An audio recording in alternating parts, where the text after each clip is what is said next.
What's up, everybody? Welcome back to another episode of the Virzi Effect. My name is Paul Virzi, and you guys are listening to episode 464. And I have somebody on today that it's actually blows my mind that this is the first time he's on the show. Me and this guy have worked together in New York City for years, always been cool with each other, and we finally got him on the show. Ladies and gentlemen, you know him from his hilarious special, I Got This. Also, a lot of things you've seen him on Comedy Central. Put your hands together if I don't know why I said put your hands together. Sam Morril is on the show. We're so used to comedy that it's ruined every other medium for us. Yeah, like if I visit relatives, I'll be like, give it up for them. I remember when I met you. I think it was at Caroline's like many, many years ago. And yes. And you were very friendly and cool, and you had a bit that I still remember. I don't know if you did anything with it, but it was something about how when players, when their dad dies and they play, they always say, "Well, this is what he would have wanted," and you were like, "Well, how do you know?" I thought it was such a good angle. You know? Oh, thanks, dude. I remember that, Sam. First of all, thanks for being on the show. This is awesome, dude. Yeah, I remember that, and you had a joke because you were, I'm a little older than you. I'm a few years older than you, and I remember I met you at Caroline's, and you said something like, "Oh man, I heard you on a podcast or something." I don't know. That was like kind of right when I started opening for Burr back in the day, and you had a bit about going to eat with your dad at a family style restaurant. Yeah, that was like I don't get super personal on stage, so that was like one of my first personal jokes. I remember when you said that. I swear to God, this is the truth. I'm not just saying it because you're on the show. I remember when you said that. I remember going, "Oh, dude, this dude is coming." And jokes like that, especially for a guy, I believe you were in like your mid-20s. You're like, oh, okay, yeah, that's the difference. Because it's like, dude, you just reminded me of my joke. Because I was like, I remember that going like, listen, this is what he would have wanted if he died and I had a game that night. And I was like, unless you had that discussion over lunch or something, you don't know. I got to remember that. Yeah, they always make the assumption where they get to shine. It's hilarious. But yeah, I remember that joke too, the biological father joke. How first time I met him was at a family style restaurant, and the angle was like they should make broken family style restaurants. And I just kind of described a broken family style restaurant. And like the waiter comes in late and stuff, and they're like, "Oh, we forgot about your birthday. Sorry about that." It was like that bit hit pretty hard. Oh, dude, that for was a personal joke. Although the one time I tried to do it on late night, it fucking kind of bombed, which was really hilarious. I shouldn't have opened with it. It was too. I think it was too. It make you forget that these jokes sometimes make audiences sad, and young me used to kind of turn on him. I'm like, what the fuck? It's like if it's sad for anyone, it's me. Fuck you. But now I get older, and I get older. Now that I'm older, we all get older. I'm an idiot. Now that I'm older, I realize like a lot of the time they say "oh" because they like you. They're not just saying that. Right. To like in my head, it's always like, you're ruining this. What are you doing? What's with the awe? But they say that because. Took years of therapy, but here I am. And, especially in that setting too, like that setting on late night is like, oh, this guy has like a moment now. And now he said something sad. It's yeah. Late night is just not good for comedy. It's just like, I discovered so many comics I love on late night, but it's just not a good setting for stand-up. It's like they're like, all right, well, thanks for joining us, Cory Booker. All right, now we have a comedian guest. Sometimes they don't even say like they have to always say, hey, we're changing gears for a second. Like sometimes they just say, okay, and now it's time for a comedian. The crowd's like, what? Like, you need to set us up a little bit. It's 5 p.m. I'm in Burbank. This isn't exactly what I'm used to, Yeah, or like have a comedic actor on the couch first, where it's like a fun, like have it like a comedy show instead of like you said. You don't want somebody talking about like, natural disasters or like global warming, and then all of a sudden you're up there talking about how you didn't grow up with a father. I know, I totally get that. Dude, I actually did follow Cory Booker on a show once, and I'm like, dude, I can't follow Hope. Like that's not a good segue for what I'm talking about. So, but then you're right. You follow a comedian on it's night and day. I followed like Segura once on Conan. I followed Burr once on Conan. I'm like, this is so much easier because they loosen the crowd up and they're both so good at just like walking that line. But then if you follow just like a wholesome actress or something, you're like, yeah, I'm gonna bomb. I see the bomb coming. Yeah. Yeah, it's funny because I was about to do, before the pandemic, we were getting close to one. And I don't know if I could say it now, but they liked me and then things were working out. But I give you a lot of credit because I'm not a late night guy. And I feel like there are, but you know what? I shouldn't say that because I think you are though. I think, yeah. I think do you have good jokes? You do. Yeah. You're a late night guy. I mean, you know what? It's true. It's that what I would have to do is, for me, it'd be more difficult because I would have to take the quicker ones. But when we did the Patrice O'Neal benefit, I had to be pretty tight because it was like literally like 12 minutes. And yeah, I could definitely put together. Definitely. Yeah. By the way, dude, that was like the last normalcy because other than like some spots in February, and then one weekend at Levity Live in March, dude, that Patrice O'Neal benefit was like the last, like, I guess, big show in New York City that probably we all did. I know. I actually have this right here. Oh, you got a frame. That's beautiful. Yeah. And dude, how sick was that night, dude? Pretty crazy, man. Pretty damn cool. And, obviously we all respect Patrice. Like, man, all these like New York, all these like legendary comics fell around the same time with like Patrice and Greg Giraldo and Robert Schimmel, all these just legends. It was pretty crazy. And then a little before that, I think Richard Jeni. So all these comics that we all clearly looked up to. No, dude, it's really amazing that it's like almost like they were dying at a rate of like wrestlers. And it was just like it was really fucked up. But what I wanted to talk to you. At least none of them pulled a Chris Benoit, Yeah. Oh, dude. I mean, I actually just read that story recently, like, because they were, and like, I heard about it and didn't want to even go there. I got a family, but dude, that is like, there's some dark shit. Yeah, dude. There's some stories that you're just kind of like, oh my God, like it's like beyond bad. Like, you're just like, wow, man, it's really like there's a darkness in some stories that takes a piece of you, like of your innocence, dude. Yeah, dude. Yeah. I mean, that's one of them. And by the way, I just said that I thank God no comics did that. Maybe Cosby's wife wishes he did that. I don't know. Yeah. And that's the other thing, man. Like I was talking to Giannis yesterday because he lives close to me, and we were just talking about like, and I don't want to obviously mention names or get into somebody's painful shit, but some of these comedians that were canceled and then just lost everything. It's like, it's really hard to say, right? Because I don't, like, Sam, if you hear something, and it sucks because I don't want to say a name because we don't want to do that to people that are peers, especially we don't know the whole story with anybody, really. Sure, of course. And what sucks is we do kind of live in a time where it's not innocent till proven guilty. It's basically guilty when you're basically accused of it, right?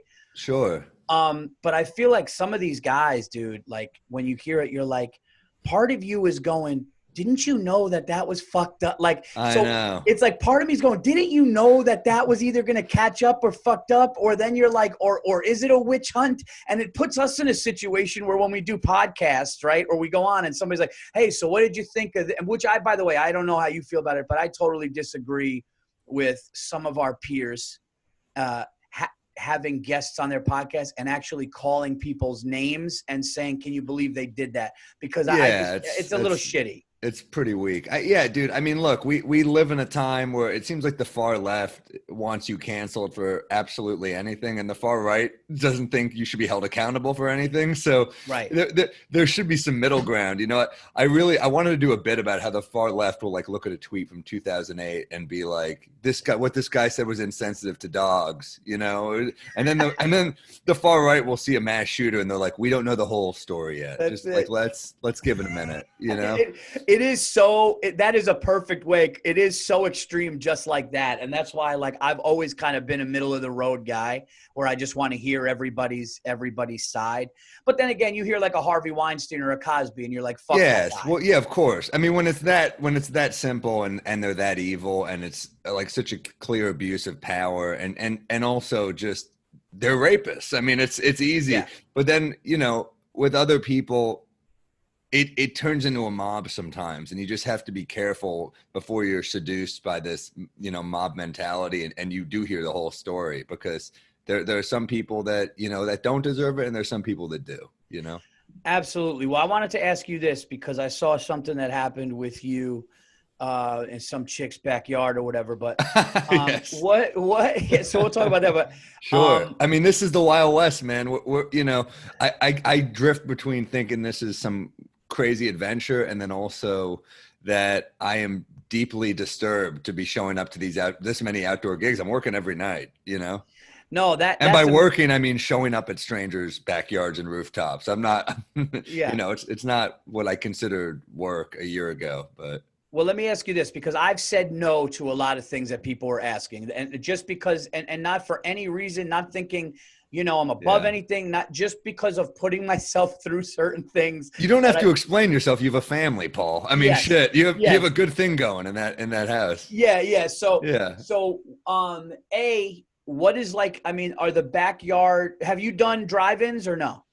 I won't want to do drive-ins only because I want to hear the laughs. I think like the idea that you get that a joke hit by honking. I'm like, why don't I just work a highway? Like, why stop at a drive-in? It's just so stupid. I said I'm going to go on a highway tour where I scream my jokes from an overpass to oncoming traffic. It's like, I'm not doing that, because I think what we do is definitely for feedback. They're part of the audience is part of the editing process. I need an audience, Exactly. I did do outdoor shows in Connecticut, which were fantastic. People were into it. One thing I found, dude, is these outdoor shows, the crowds are engaged. Like I did the Fairfield Comedy Festival and people were like, hey, I've seen you inside multiple times. This was a whole experience that was like, I'll take it. It was almost like a drive-in, but the right way. Instead of cars, you're outside watching it. They kind of liked it. Now, when you went to that lady's backyard, that woman's backyard, whatever, I don't know, what did you – because the clip didn't show what happened before. I'm so upset that we didn't get it. I was telling people throughout the set, someone take out a phone. This is going to be memorable. I could just sense it was such a train wreck. So what happened was like sometimes you do these shows in Brooklyn and it turns into like a turf war where like they try to do a show somewhere and some kids from the neighborhood just start blasting music and they're like, fuck your comedy show. And you're like, well, what am I going to do? Like, what are we going to do? Fight over like land? This is so freaking primitive, Yeah. So they were supposed to do on a rooftop and these kids were like, fuck off. We got the roof. And you're like, all right. So they moved the show. And I guess they asked this woman, can we use your backyard? I don't know how they knew her. And she said, yeah, but she was also wasted and started like taking a cover charge from people. So she was taking money and then she would just heckle every comic. So, there's some really funny comics in the show, Ronan Hirschberg, Tom Takar. I showed up a little drunk and a little late. At the end, I was with Rachel Feinstein and we roll in and she apparently is heckling every comic. She's screaming about the patriarchy. She's screaming about like nonsense. It's like, first off, patriarchy. You were ripping off comics. This is not about the patriarchy. You're just a con artist, Yeah. So she starts heckling comics, and then she was okay to Rachel because she's a woman. So there was that. And then she was like trying not to let me in. They're like, no, he's on the show. And I was like, at that point, I was like, I had a few drinks in me. I was kind of like, yeah, I don't care. I'll leave, whatever. And it also started like this is comedy now where they're like it was something Bleecker Street. And so I get there and I'm like, yeah, I don't see it. And he goes, oh, it's in Brooklyn. I was like, that's like an iconic Manhattan street. You gotta say Brooklyn, So I was running super late.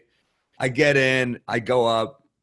She's heckling me the whole show. And I was like, I felt like you ever do a set where your material's not going great? Yeah. So you're getting heckled. You're like, all right, well, let me shift gears and show that I know how to do this. Sure. So I start hitting her pretty hard, and it's killing.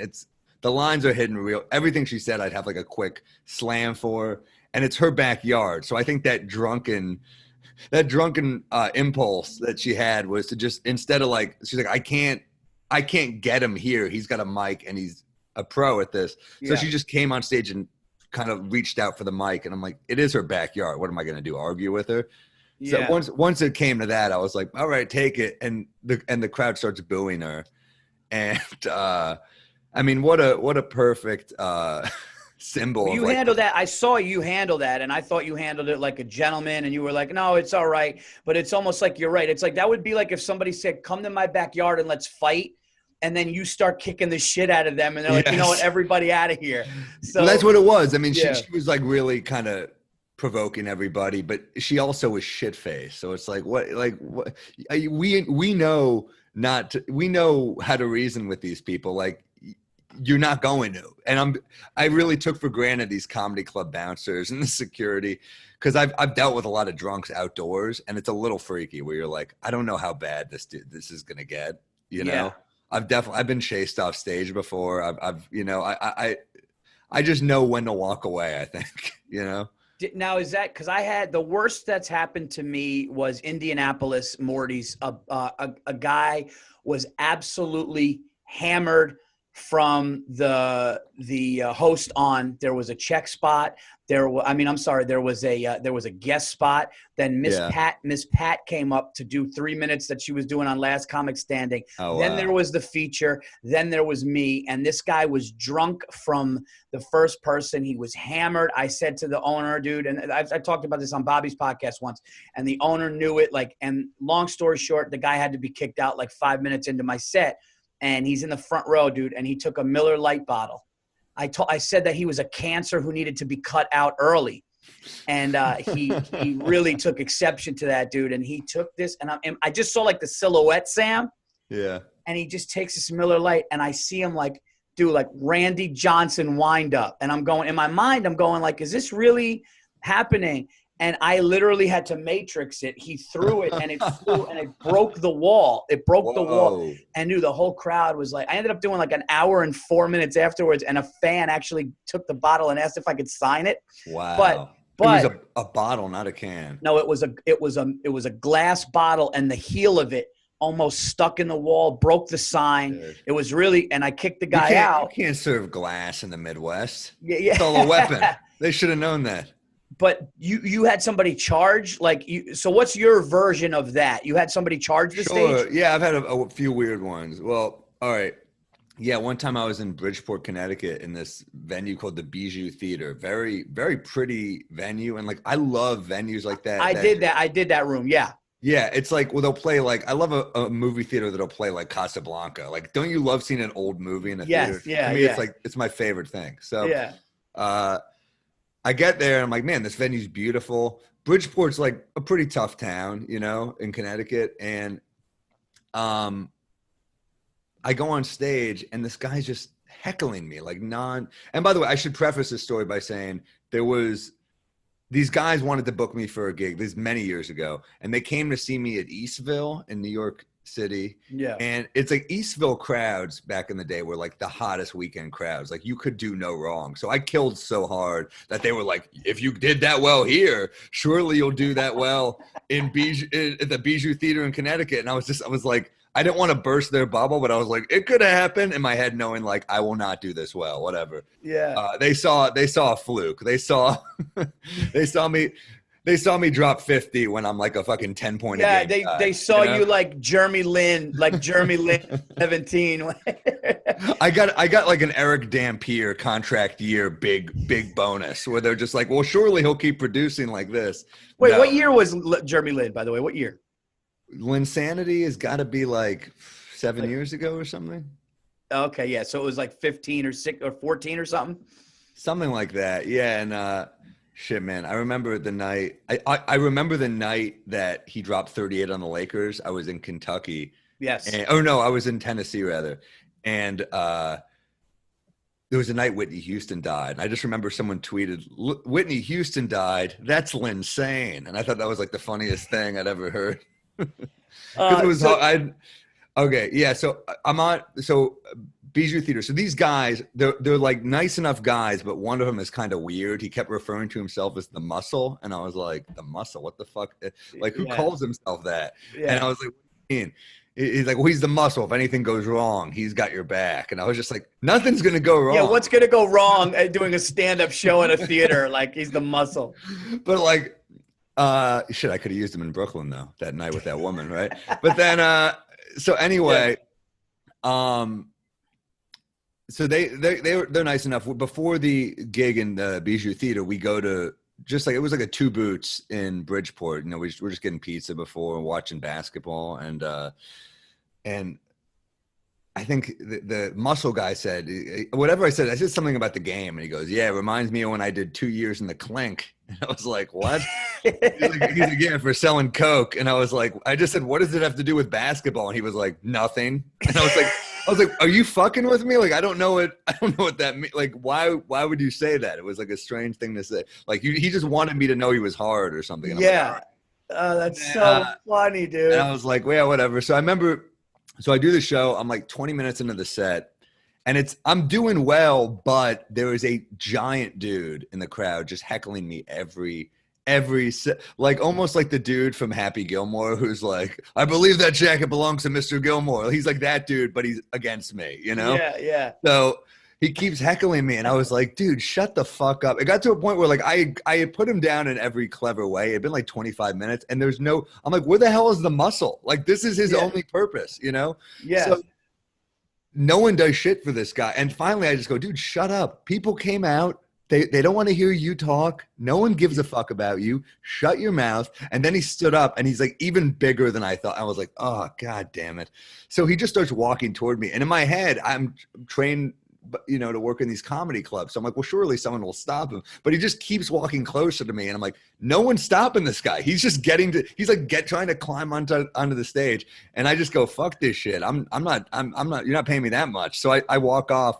I'm holding a cordless mic, and I go into the green room, and this woman runs in. I guess she runs the theater, and she goes, what are you doing?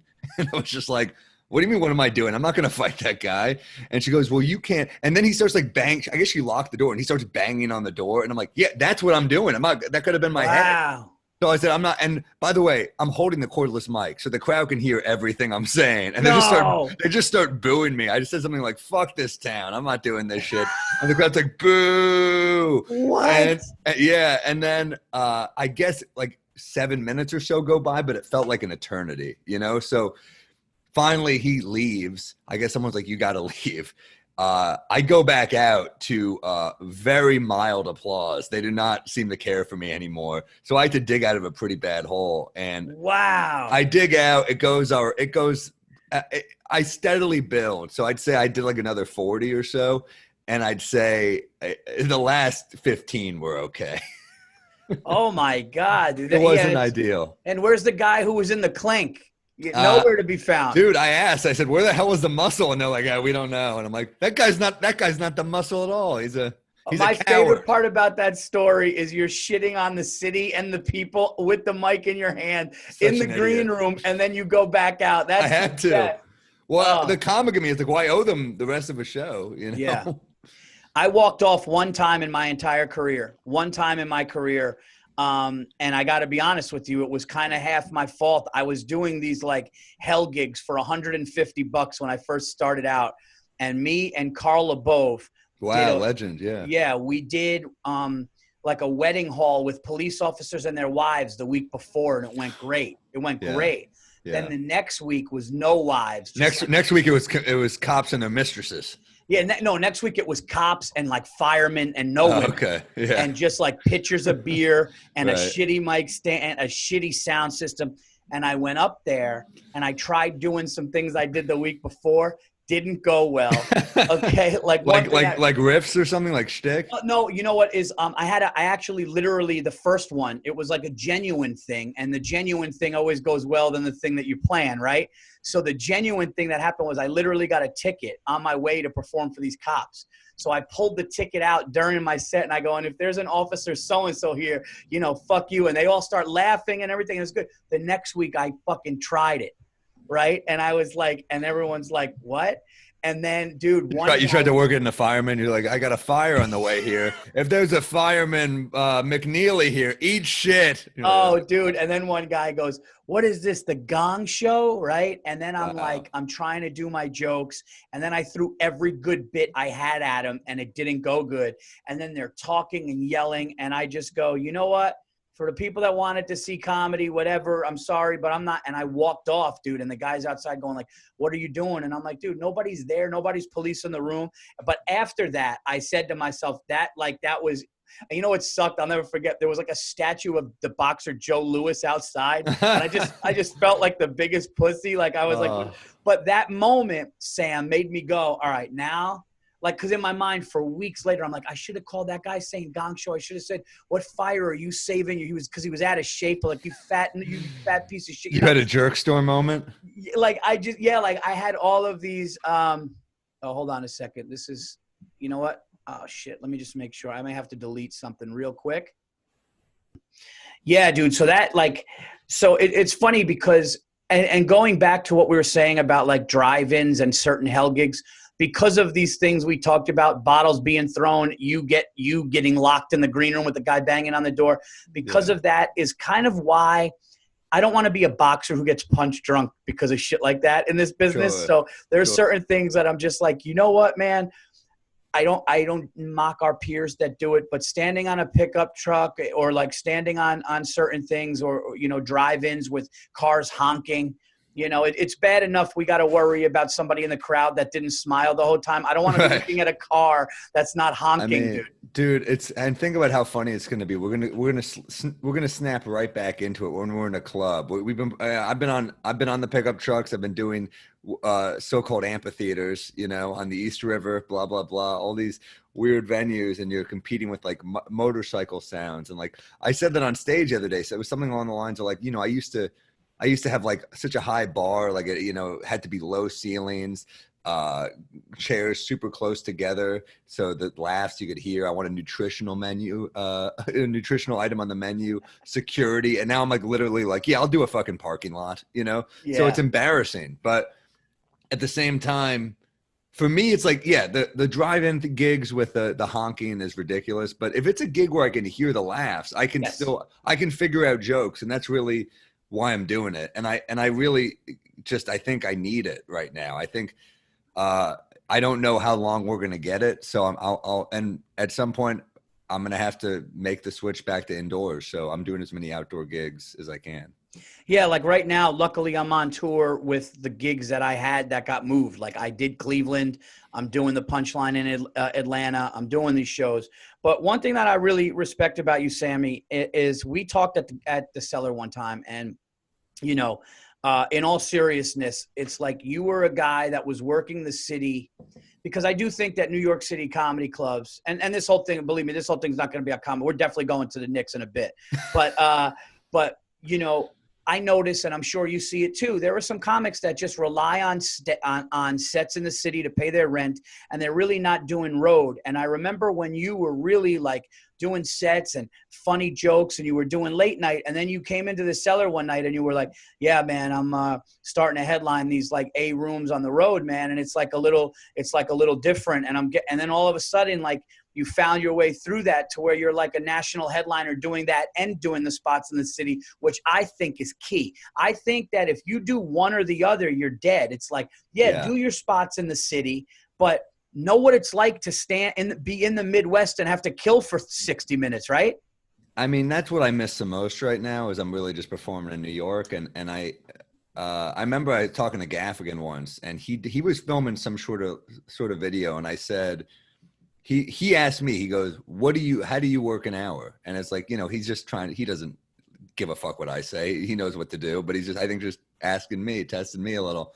And I said, you know, for me, I need to try it in every state. Like I want to see if the joke hits in Kentucky. I want to see if the joke hits in Texas. I want to see if the joke hits in Indiana, you know, in Seattle, everywhere. So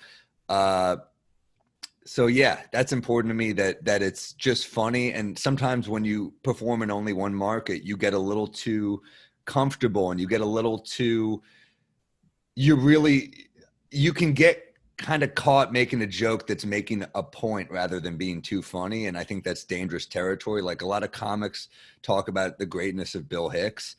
And then a lot of those comics that revere Bill Hicks are just kind of pandering to their own audience. Whereas Bill was saying kind of provocative shit in Alabama. He was throwing out these liberal ideas, you know, in Houston where they didn't necessarily agree with him. So I think it's important to make sure the joke is funny enough that even people that don't agree with what you're saying will hit. I mean, in my last hour, I did jokes that are kind of like making fun of gun owners, but I want gun owners to laugh at it. I want everyone to laugh at it, you know? So I think it keeps you from being condescending. When someone's not around and you don't see their face, it's easier to kind of dismiss them more than if you have to actually tell them the joke too. And I think that keeps the joke much funnier and much more authentic because you did tell them the joke. So you had to kind of take it through them too. Like if you're not performing for the people that you're talking about, then you're kind of a fraud a little bit, right? Yes. Yeah, no, absolutely, dude. And I think that's the difference between like honesty with digging deeper and taking you to another level or just being like pandering and easy. That's the one thing, like, and it's true because you start to realize you're doing something when you do feel some hate. Sure. You know, if there's no hate, I remember somebody saying, if everybody's pleased with you, then something is wrong. And it's hard for us because what we do, we initially want attention and we initially want positive reinforcement. That's why we got in this. We didn't get in this to start to have enemies. As a matter of fact, we're probably some of the least confrontational people, you know, so all of a sudden you're getting an email going, how can you just say that, you piece of shit, people died, and you're going, well, I'm trying to make light of it, but then I'm going, oh, okay, but I'm actually saying something now, and that's the difference. We're talking about, you know, important shit here that we try to put light on. You're too stupid, you're taking it literal. That's the other thing too. These people that take it literal and get offended, they're either really stupid or they're just trying to cause trouble, you know? Yeah, for some people, that's kind of just their thing, right? The way there are trolls on the internet who like get off on trolling. There's also people who get off on getting offended. I mean, that is a personality type where it's like you scour the internet for shit that upsets you. I mean, you are being manipulated. Like those clickbait articles, like this just happened. I'm like, that's for you. They make that for you because they know you will get just very emotional very quickly and click on it. So, yeah, I think they're taking it personally. You kind of have to not take it personally. There's a lot of comics who someone will get offended and they'll just go nuts on them and get so angry. I'm like, no, turn that into a bit. Like I think them getting offended, I really want to know why. I'm not trying to make enemies on stage. I'm trying to entertain. I don't think of myself as an artist. I think of myself as an entertainer, you know? So I'm not up there being like trying to fucking ruin someone's life or ruin their night. I'm trying to make them laugh. So if I failed at that, I want to know why. And I think maybe we'll find a bit in our differences and come together. I mean, how often are you doing a gig where it's not going as you want and you start joking about how it's not going as you want? And that honest moment can kind of bring you together with the audience. Huge to be like, all right, I didn't expect that, or yes, like shit, that bombed. And I mean, I don't address it too much because you don't want to. I remember one time Colin Quinn, it was driving me nuts because he's so great, but like he was like, all right, folks, you didn't like that one. All right, folks, you didn't like that one. And I'm like, Colin, dude, but it was just typical like insecure great comic. But I think you got to address it sometimes because Colin is so great that he knows he's a great comic. So I think when it's not going well, he's got to be like, all right, well, tonight's not my night, or maybe this isn't one of my favorite comedy jokes of all time is Mitch Hedberg's joke where he goes, you can't please all the people all the time. And last night, all those people were at my show. That's just the most relatable fucking comedy joke, you know? Dude, I'll tell you a cool Colin Quinn story. And then I want to ask you something about you. Sure. And if this thing stops, we'll just start it again, dude. But anyway, Colin Quinn, I'm like a year or two into comedy, dude. This is like literally like, I mean, and like when I say a year or two into comedy, I'm talking about like a couple of open mics and like a couple of like just not really doing. I went to the Cellar, and this was when the table was like the table. This was like, I think the lineup that night, it was like it was like Patrice and Greer Barnes, and then it was Todd Barry, Louis C.K. It was just Yes. like, it was just so ridiculous. Yeah. And Colin gets on stage and there's a drip of water coming from the ceiling. And while he's on there, and he just looks up and he sees it, and he takes a glass and he holds it there and he lets the water drip in it. And it's a joke at first. And then he stayed there for 10 minutes, just stayed there, and he did his joke just holding it there. And it was so good and funny that people forgot he's holding this empty glass while water is dripping in it. And I remember I told him that one time, and he actually smiled and remembered it. But it was really one of the most remarkable things as far as like an in-moment set, that like an inset moment where he just was doing this. And you're like, he's making the water. And then you're like, oh no, now he's into jokes. And it was really, really bizarre. Another thing that it is fun to do that. To like, I went on Drunk at the Cellar once and I just ate a block of cheese during my set because I was eating it when I was drunk, and I just brought it on stage not thinking about it. So I was just taking bites of a block of cheese and in between punchlines. And it was at first they were like, what is he doing? But I just kept doing it. I think at a certain point they were like, oh, I guess he just eats cheese on stage. That's his thing. I was just not thinking. Well, yeah, because if you know your jokes are good, you know, it's like, all right, whatever. This guy's telling me good jokes. Let him eat. Now, did you have something happen in your life? I just want to get a little deep here. Sure. Why do you do this? Do you do this because it took me, it took me years to realize, because I was the guy that would be, I moved a lot. Right. Yeah. I moved a lot, and I would get popular, and I'd have friends, and I'd play sports. And then my mom would go or have an opportunity to get a better place. My parents are divorced. So, and then I would have to do it again. But people would always say, oh, watch Paul do Eddie Murphy from Beverly Hills Cop. Watch Paul tell that story. So like that doing that would make people happy. And it was my thing. Yeah. It was what I did. I realized later in life, I believe that, you know, and not to get too heavy, but my dad and mom having a brutal split when I was 5, me not really having security of what was going to happen. So using my talent to tell stories or make people laugh is probably why I did it, and the attention. Does Sam Morril have that? Is that like why you do what you do? Or were you just a guy that was like, no, my family's great, everything's good, and you know what? I just like telling jokes. I'm going to go try my hand at stand-up.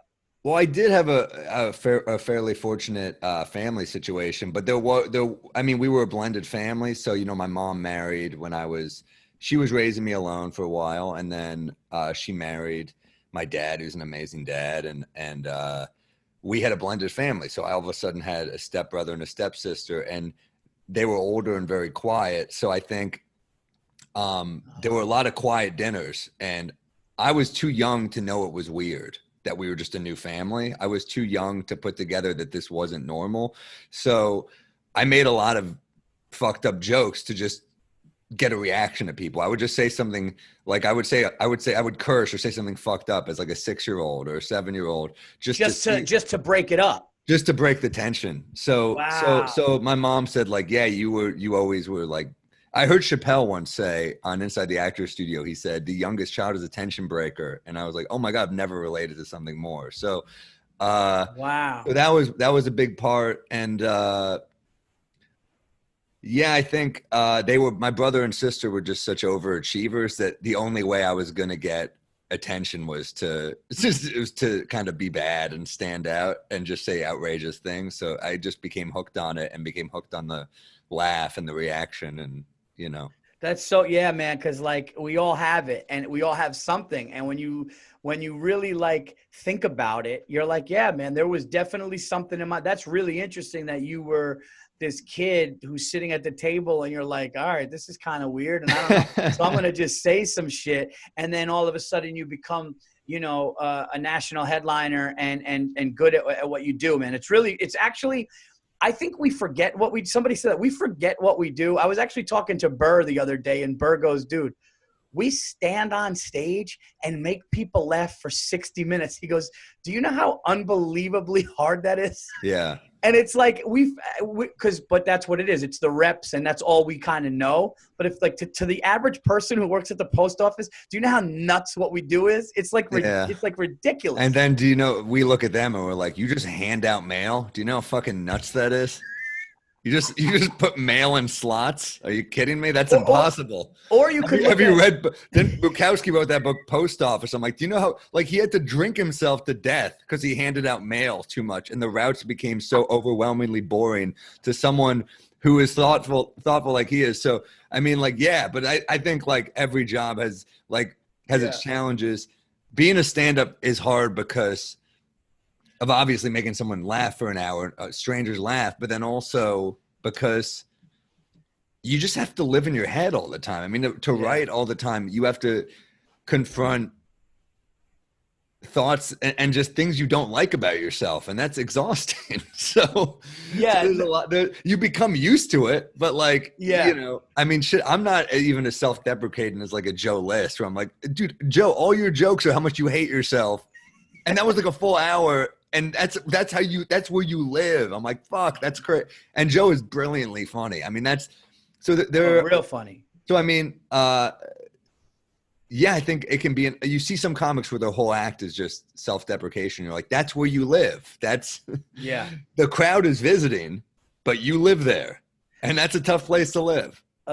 Especially living with yourself alone. Oh man, dude, that's a place that actually, because I've been to a dark place for like 3 months in 2016, and I don't ever want to go there again. But you know, we all have that. Oh shit, man. I mean, this year has been a dark place. This year has been like, I mean, we love what we do and we just don't get to do it. So it's, you know, and obviously there's bigger problems. People are losing I see restaurants closing around the city that I loved. And like, that was someone's dream, you know, or that maybe that ran in someone's family, or like that was someone's identity, that restaurant, and they lost it. And this is a tough time.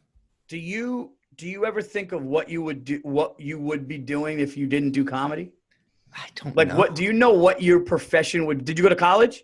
I did, but I started stand up at 18. So I didn't really know any real job. Like, I did a few, like, a part-time things, but I never knew like a real job, you know? I was in sales doing comedy. I dropped out of college to do stand-up, but when I was doing it, I was just in sales. But yeah, like sometimes I think about like, what would I be doing? And like, I just like, and that's why we're so lucky. We're so lucky, dude, because we could just do this. We could just write. We have the only job in the world where I can literally go out to Starbucks right now and get a drink, and something that happens from my driveway to Starbucks can be featured in my hour tonight, and it could be in my next special. Like the other day, Stacy and I probably shouldn't say, but whatever, I don't care. Stacy and me and my wife had sex, right? And she goes, you know what, Paul? I don't know why. Just go get a plan B. And I go, what are you talking about? We were safe and even extra safe. And she goes, I know. I'm paranoid. Just go get a plan B. So I go to Walgreens and like, I put this plan B up, and the lady's like looking at me, and I just looked at her and I literally was like, what are you going to do? Like, I didn't know what to say, you know? And she goes, and then I realized, and then I had a joke. My joke is, if you have sex with somebody and the first thing you do is go to a store to get a plan B, I go, that was plan A, right? Like plan B is like threatening her life if she wants to keep it, or skipping town, or all these different things. Anyway, that happened. And then I went on stage and I did it. And people are like, dude, that's like you could make that clean, or you could take it dark. And I'm going, this is the only job in the world where I could have sex with my wife and have a funny thing happen. And then literally it's in our act. Like there's no job in the world where that can happen. Like you could literally argue with somebody in a pizzeria in an hour, and then all of a sudden it's like, oh, did you see Sam Morril's joke about the argument with the pizza maker in his last special? No other job gives us that. It could give you that. That's a great point. I mean, I think also, I'm sure you do this too. It's when something bad in your life happens, or something humiliating happens, you're like, well, I better get a bit. You know, like that's the thing. That's like your gift for having to endure something really shitty. Is that you get a joke. So when something that's painful happens, or something that I'm just like, man, this sucked, just a shitty situation, or even if I'm on hold for like 2 hours, I'm like, I better get a bit out of losing 2 hours on the phone with health insurance, or 2 hours on the phone with, you know, my phone bill or some shit. So, you know, you need something. So we are lucky that most people get a bad thing and just have to take it. We get a bad thing and we're like, I'm gonna use it. That was whatever just happened is a write-off because I'm gonna use it. It's funny you said that because I came home and I told Stacy, I go, first of all, I go, this is not necessary because we were safe. And B, I go, not that it matters, but this was a $55 pill. And then I go, luckily I had a little moment with the woman, and my wife just goes, well, you got a joke out of it, so shut up. You know? But yeah, you're right about that. That plan B is a write-off, dude. Dude, I'm walking the track yesterday. Listen to this shit. I'm walking the track yesterday, and I get a phone call saying, hey, your social security number has been compromised. Call this number. So I call the number, and they're going, your social security number has been compromised in Texas. So I'm going to ask you a series of questions. My name is Officer this. This is your case number. And he's going through the whole thing. And then this is what he said. And, dude, I'm just walking the track, trying to get in shape. And I'm going, my social security number, you know? And, like, I don't know what's real or not. It's pandemic. Like, anything goes. Like, anything goes. So all of a sudden he goes, all right, I'm going to ask you a series of questions and you can't interrupt me. This is when I knew I didn't realize it was a scam. He goes, no interruptions until you go. And all this and that is it. You know, you understand this is being recorded. And then he goes, what's your birthday? So I tell him my birthday and he goes, all right, now I need you to say out loud your social security number. And I go, how do I know? And then he started to get like upset. And I realized, dude, that's what they do. They scare you. They try to scare you into just. Oh, you had that happen too. Of course. Yeah. Well, he just goes, I have a bit about it where he goes, he opens the call by going, you're in a lot of trouble. And I was like, what? He goes, you're in a lot of trouble. And then I said, what happened? He goes, oh, and he's like, oh, like, oh. So I said, so I panicked and I was like, and in the bit I say, at that point, I should have known it wasn't the real IRS. I don't think the real IRS is like, oh, shit, dude, you fucked up bad this time. So what their scam is now, what they want to do, they want you to go to Walgreens, not get a plan B. They want you to go to Walgreens and they want you to get gift cards at Walgreens or Bed Bath & Beyond, wherever, and just read the back of the code after you buy it. Because if you wire them money, I guess they can get busted. But if you read the back of the code, they can cash it. You should know it's not the government at that point. The government doesn't accept Carvel. You know what I mean? So it's a little ridiculous. But yeah, I mean, that's the scam. You know? You had me thinking, how funny would it be if the real creditors called you up and were like, this motherfucker. This is fucking, you fucked up, dude. Yeah, they really, but you said it, well, like they try to scare you and they get angry. When someone's angry with you, I think it's hilarious to think of a guy training all these like young con artists. He's like, okay, they're going to get nervous. Now get very angry, you know? Yeah, just con artist school. Oh, dude, that is so funny. They said to me once, I'm going to send over the sheriff. And I was like, dude, I live on the Upper West Side. Once he said sheriff, I was like, all right, I know you don't know where I live now. So yeah, he told me that a cop was going to come to he said his name was Max Cooper and he completely sounded like he was from another country. And then he said another Cooper. This is Max Cooper. Yeah. And then he said another Cooper was going to come to my house today with a new social security number. And I said, you know what, sir, since everything you're saying, I said, I'd just like to talk to my lawyer and review your company. And he goes, you got to understand, if you hang up, you're not going to get me back. And I'm like, all right. Like, you're not going to get me back. Yeah, it's like, yeah, this isn't I don't need you to, like, we didn't build a rapport here. You're scamming. Yeah. You're not going to get me back. Oh, the guy who just threatened me? Okay. I guess. You're going to get another scammer. I want to get that commission. You said exactly what you're supposed to say. Because, dude, smart people get conned by that because of how they just try to scare you, you know? So they're preying on decent people, which you are. I mean, so you said exactly the right thing, though. I got to call my lawyer. Yeah, like as soon as I said, well, let me get my lawyer to review your company and review the case number you gave me. And then he just totally was like, well, you can do that, but you're not. And then I realized and I go, oh, dude, but you're right, because you could have somebody that's educated, smart, and all of a sudden they hear that their social security number has been compromised and somebody's stealing their identity, which is a thing.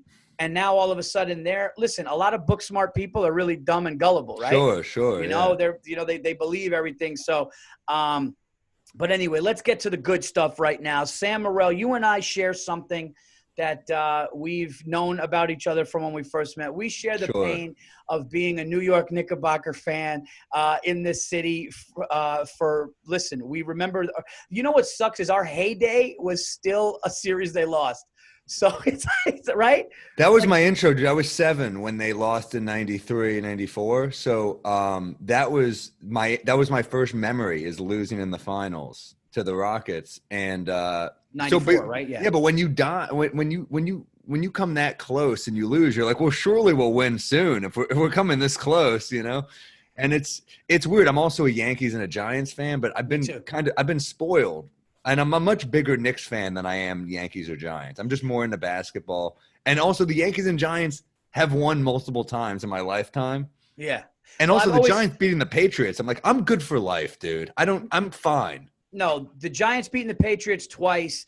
The Yankees, for me, when the Yankees beat the Mets in 2000 in Game 5, that was incredible. But there's been amazing. 96 when they beat, that was like my first real Yankees. Where Charlie Hayes caught it at third base. Incredible, man. And John Wetland was a closer. Mariano was a setup man. Are you the best closer ever? Is your setup man? Yeah, it was nuts. We got to the eighth inning, it was over. The Knicks are like if you had 3 kids and like, you know, the Yankees go out to be a lawyer and the Giants are a doctor. And then like your kid that's your Knicks kid. This is my family, by the way. You just named my family, basically. And your son who's a Knicks. I'm the Knicks. The Knicks are just still living at home, like trying to figure it out. Like they dropped out of SUNY. Like, no, they dropped out of like community college. And like you have to explain to your friends, yeah, he's 27, but he's, you know. He's finding himself. He went through stuff. He's in a jazz band. But here's the funniest thing about Knicks fans, Sam. The funniest thing about us is we have delusion. Well, you not so much. I have to give you credit. Well, no, I have it. I do. But I also just believe, like, dude, Marcus Morris for us this year, I was like, just give me a guy like that I can get behind. Like, I loved the way he played for us this year. Oh, dude, he gave my son a pound at a game this year, and it was like in the front, and he ended up having like 26 that game, and Randall had like 30, and he just went up to my son Lucas and like gave him, like dapped him up hard, and my son was like, and I was like, Morris is a gamer, he's tough, and he was also the type of guy that like, if you got in another Knicks face, he was right there to say like, you need a guy like that. A tough guy. I'm played great defense. I love him. I'm delusional enough, Sam, to think, because my neighbor just got me on this thought. My neighbor goes, I think Giannis is coming. And I go, stop it. I go, don't do that to me. And I laughed at my neighbor and I go, it's not going to happen. And then that night I go, he might be coming. If Giannis leaves, he's going to a contender, and we ain't a contender. Like the only way Giannis leaves Milwaukee is if he goes to a team that's just like fucking. What's really awful is, you know where Giannis would be perfect? Where? Golden State. Oh, that would be brutal. Steph and Clay with Giannis would be. I mean, dude, what about Giannis in Miami? I don't know. Yeah, I mean, look, they would be better than he has now for sure. But I just think like, so what? You put Bam at the 5 and Giannis at the 4? Yeah, I guess that's a pretty dangerous team with those shooters. You know, with Butler, dude. Yeah, I mean, like they're just such a good. Butler's great. He's getting older. He'll be probably 32 or 33 by the time Giannis is a free agent. So isn't Giannis a free agent now? Next year. Oh, okay. Okay, I thought he was a free agent. I think they're doing kind of Milwaukee what Cleveland did with LeBron, where they just kind of didn't make the right moves. They should have kept Brogdon. LeBron, the pieces they had for LeBron, it's like, yeah, you got Boobie Gibson. Like you think LeBron's staying for Sasha Pavlovich? You know what I mean? Like, like I love Zydrunas Ilgauskas. He'd have like a fringe all-star. It'd be like Zydrunas Ilgauskas or Mo Williams or something, and they were like good players, but they're not enough to beat the Spurs. That's who LeBron had to go against. So that's like Giannis. I think Middleton is a really good player, really good defender, but like the NBA's changed, man. You need a playmaker. Like even you see with Harden, like you need a guy who can kind of do everything next to you. And Westbrook is a good at everything but shooting, and he's like a little too emotional. I think weirdly, I know they hate each other, but Giannis and Harden would be amazing together. Yeah. Because they both can't get over the hump, but they're both like kind of perfect for each other. I don't think a guy like Westbrook is mentally stable enough to like, I think he's too up and down mentally. I agree with you. I've seen too many things from him, which is really like bad basketball just based on what he knows he can do talent wise. And he just makes just kind of these crazy reckless decisions. I think Westbrook is one of the most talented basketball players, but his recklessness and his decision-making, and Harden still, dude, how many years in a row has Harden just in the big game just not shown up? Like, I don't care that you dropped 50 in game 1, dude. I know. And it sucks because I love watching. Like I'm a big NBA fan, so I'm rooting for like all these guys. That's All right. So what were you saying now? Yeah, I root for kind of all these guys because I'm such an NBA fan. So it's Right. funny, like people are taking so much pleasure in watching Paul George fail or Kawhi fail. I love Kawhi Leonard. I think Me he's too. like one of the coolest players ever. I mean, what he did in Toronto is epic, and that's one of the best runs in NBA history, I think. So, Yep. even though I'm a Knicks fan, I took pleasure in the Raptors winning the championship because those fans are starved like we are. So, and they're great fans in Toronto. So, yeah, I felt bummed for a lot of the Clippers. I love Marcus Morris. I did an Instagram story that said I tagged him and I said, we lost Mook, but I'm so glad he's going to win a chip with the Clippers because that means he'll come sign back with the Knicks next year. And he wrote back absolutely. Did he really? Yeah, so I was like, this guy is like I like this dude a lot. Oh, dude, Morris was one of my favorite Knicks. It's killing me, but I will say this: I've never seen, because I watched that Clippers game last night. Incredible. I've never seen a fourth quarter performance that bad in my. I've never seen an NBA team in a Game 7 have a fourth quarter performance like that. I actually couldn't believe what I was watching. I defend these guys because I do think being clutch is real, but I do think these analysts kind of overdo it a little bit, like with Paul George. He is a great player, man. That's the thing. But I mean, shit, Jokic and Murray, like we might have been underrating them, man. I think like everyone was always putting Embiid over Jokic. I think it's safe to say you got to put Jokic over Embiid now. I think it's undeniable the way he's delivered because what Jokic is doing right now is like, he'll get the ball in the post, and it's like the fact that Murray is kind of more of a scoring guard, they kind of are perfect for each other because Jokic is almost the point guard. Sam, I want nothing more. Nothing. The Nuggets to go all the way? The Nuggets, not even go all the way, just beat the Lakers. Whatever happens, listen, I struggle. I go back and forth because LeBron gets shit on so hard that I kind of want him.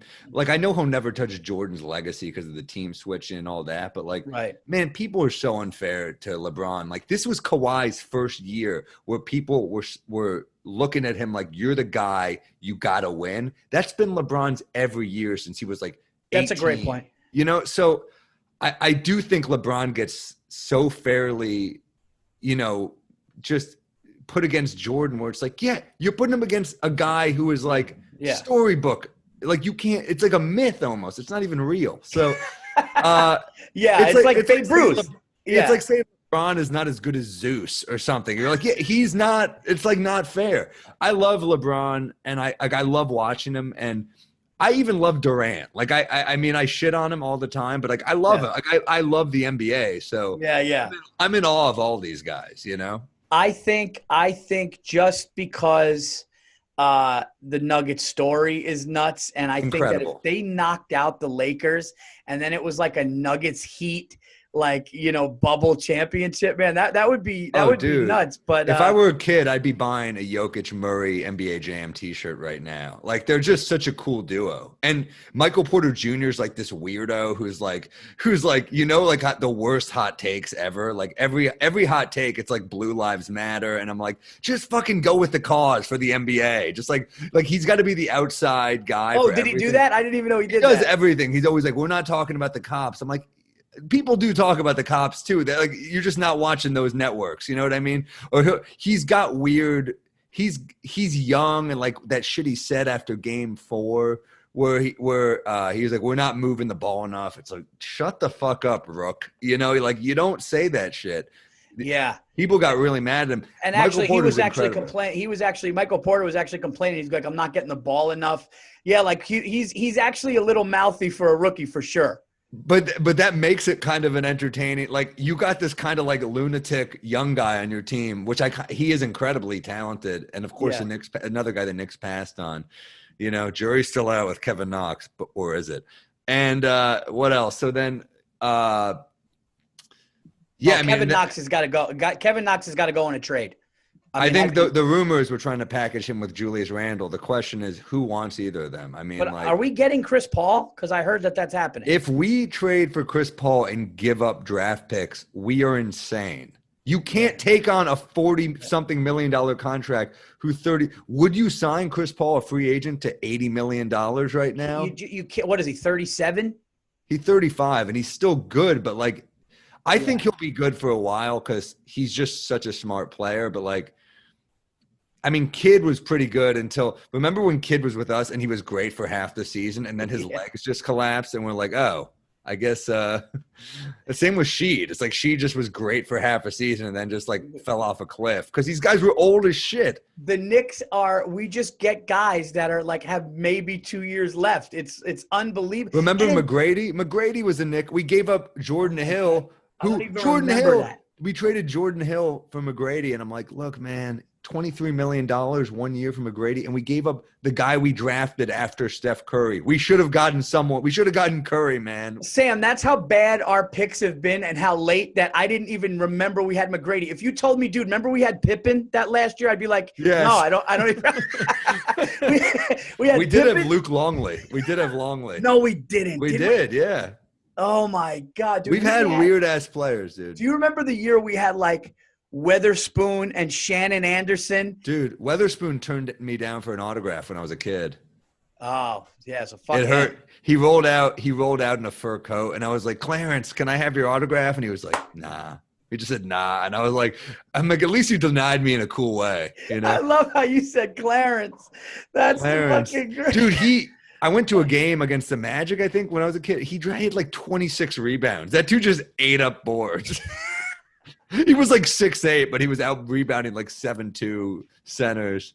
Sam, it's so great talking to you. I got one last question, man. Sure. I'm so glad you were on the show. And I was actually thinking about it. I'm going, you know what? Me and Sam always got along. We like the Knicks. We've done shows together. We was like, why don't me and this guy got it. This is what we're doing, dude. When things get back to normal, we're definitely going to a Knicks game. I mean, oh my God, yeah. We're going to a Knicks game. I have some issues with it right now. I mean, like I'd almost rather just watch it in a bar with you and get lit up because going to the Garden just upsets me. Like the way they did Spike, I was just like, what are you doing, man? Yeah. They just are so like Spike is such a fucking Knicks legend, man. Like you could not write worse PR for the Knicks. Like it's comically bad.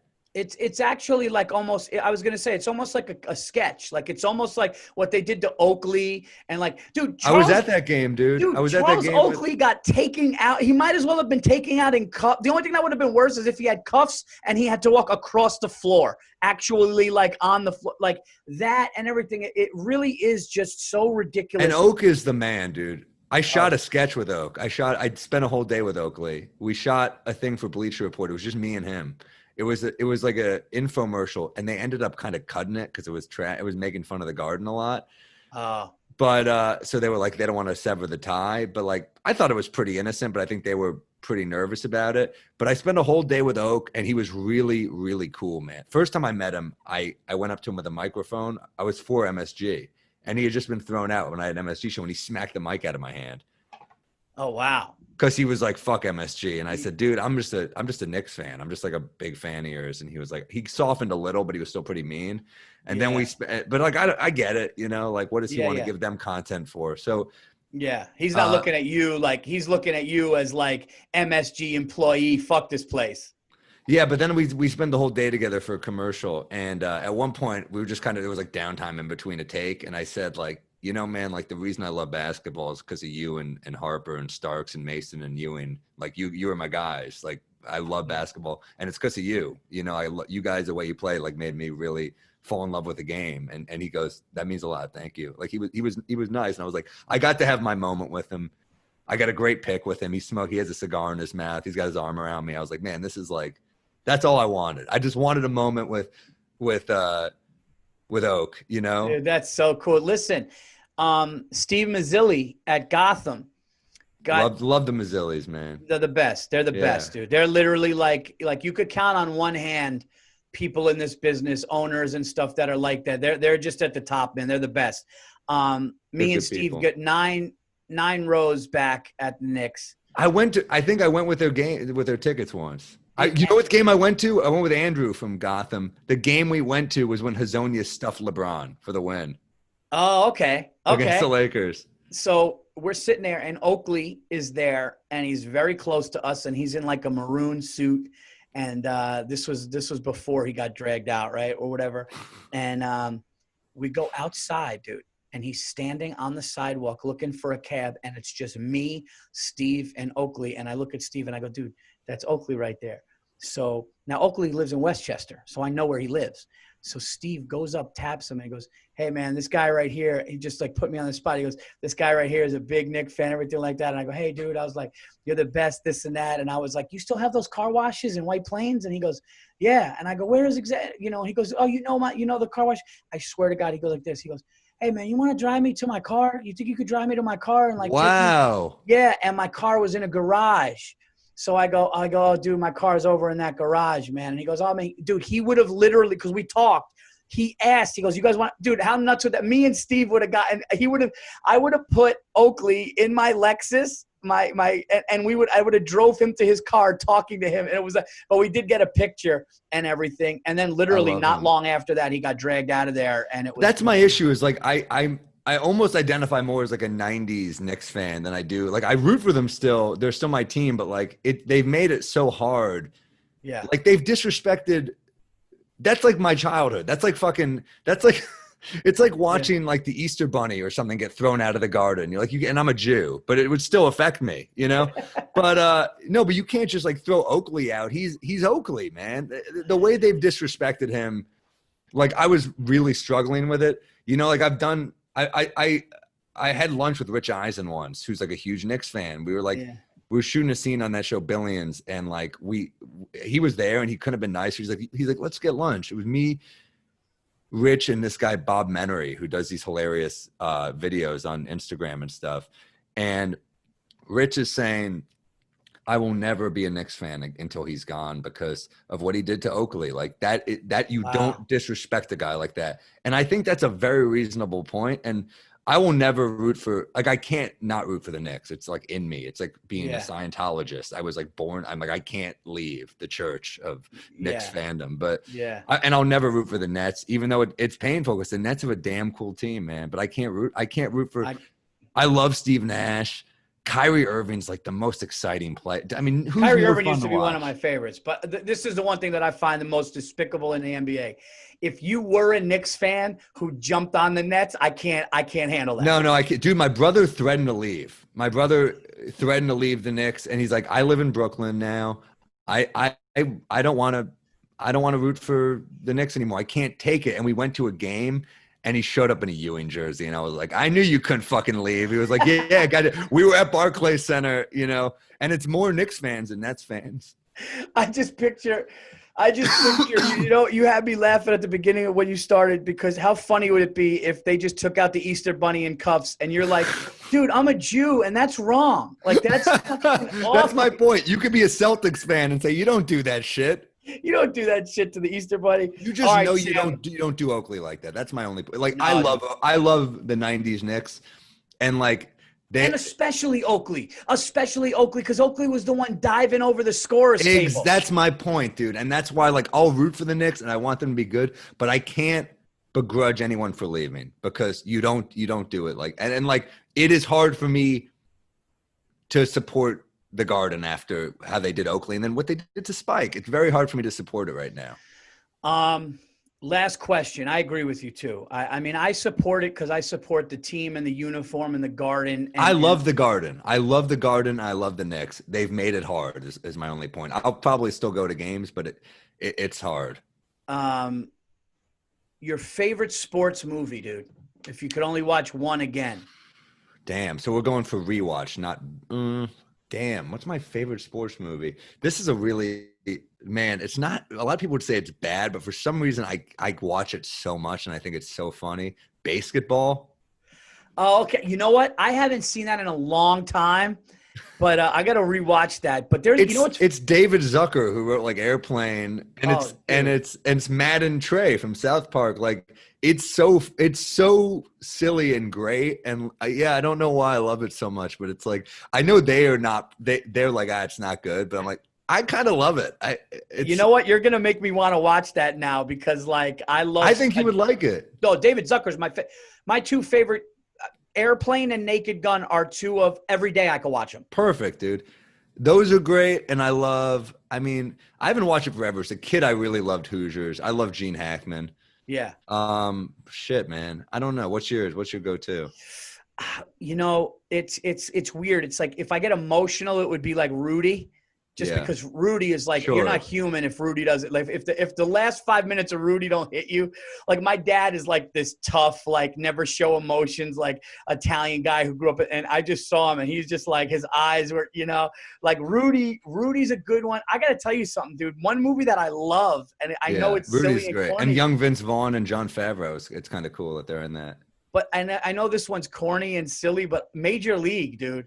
I love Major League, dude. That fucking the end where he beats out the throw, dude. When Willie Mays Hayes is stealing and he beats out the throw, just the way that they made that, like that movie was so good, it made me root against the Yankees. Right? Like, yeah, dude. I mean, it makes you understand. Like, I do feel like the Knicks are in kind of like an ownership situation like that though right now. But what? Yeah. Oh, dude. You know what else? Shit. I mean. Obviously, Rocky is a classic. Like I guess we're talking like team sports, but like Rocky's classic. You know what's a great fucking movie? Creed. I loved Creed. Dude, Creed, I loved. I'll tell you another thing. I don't know if you're into horse racing. Seabiscuit was incredible, I thought. I never saw it. Oh, dude, yeah, Jeff Bridges, and it's like it was, you know. The guy's supposed to be great, yeah. The thing that's amazing about Seabiscuit was like everybody talks about Secretariat. Secretariat was the biggest horse in the field. He had an enlarged heart. It was literally like Seabiscuit was like if like a teenager went to like a middle school, like like an elementary school and started kicking the shit out of it. They're supposed to, you know, where Seabiscuit was like this small cult, smaller than everything. We had just had the crash of like 29. People were like giving their kids to relatives, bread lines. And like he kind of symbolized like hope for the country. So it was it was like this small cult that people are like, what's he gonna do? And he like slept a lot, and he went from like owner to owner, trainer to trainer, and they're like, this guy is like, he was literally like a bum, and then all of a sudden just something came at him and it gave the country life. So one time my dad said to me, he goes like, what about Secretariat? And I go, Dad, Secretariat did exactly what he was supposed to do. He's bigger, stronger, faster. I go, what Seabiscuit did lifted us and lifted the country when we needed it during a depression. He was smaller, taking on the big guy and won. And my dad, Seabiscuit was Iverson. Yeah, and my dad goes, oh, that's a good point. You know, you're right there. But yeah. Sam, dude, you're the best, man. I could do podcasts with you anytime. So same, yeah. This flew by. Dude, I can't believe we did over an hour. That's how fast it was. But awesome, man. Everybody, check out Sam's amazing comedy special. I Got This. Also, you have a Comedy Central special out there too, as well, that they can get. Yeah, they're all on Spotify. The newest one, I Got This, is on YouTube. It's right under 4 million views, so they'll get it there, please. I got a basketball pod called Pod Don't Lie with Stavros, which we're gonna have to get you on at some point for sure. You're a real hoops head. And I'm just posting. I post a lot of clips on Instagram and stuff. That's really where guys, one of the hardest working guys out there, and from when I met him 12 years ago, I think, just always funny, honest, pushing the boundaries of what's funny, and really, man, and I mean that, dude. I wanted you on the show, not just you're just too, man. You know, we had a great night that night when we did Patrice's thing, because it was like real comedy fans, and we went back to back on that show, and it was just fun, awesome. Man. So Knoblauch Jeter 1-2 punch, man. Dude, hey man, you know what? We take credit for that good show. We set it up. Sam Morril, guys, check him out. Sam, this has been episode 464. You guys will check this on Spotify, iTunes, everywhere you get podcasts. It will be out soon. And Sam, I'll talk to you soon, brother. Talk to you soon, buddy. All right.